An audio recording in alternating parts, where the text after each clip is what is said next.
बिस्मिल्लाहिर्रहमानिर्रहीम। अस्सलामु अलैकुम वरहमतुल्लाहि वबरकातुहू। फड़कती आँख का रूहानी इलाज। अगर किसी की दाईं या बाईं आँख फड़क रही है तो फड़कती आँख के लिए हमारे यहाँ ये मशहूर है, अगर किसी की दाईं आँख फड़कती है तो वो खुशखबरी या नफ़े की अलामत है, और अगर बाईं आँख है वो फड़कती है तो ये गम, परेशानी, मुसीबत या कोई बुरी खबर सुनने की अलामत है।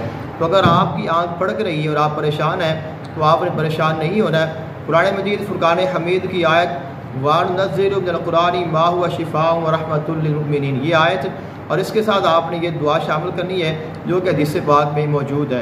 अल्लाहुम्मा ला तैरा इल्ला तैरुका वला खैरा इल्ला खैरुका वला दर्रन इल्ला दैरुका वला इलाहा गैरुक। ये पढ़ता है और अपने मुँह से आपने लुआब निकालना है और वो अपनी आँख पे लगाना है।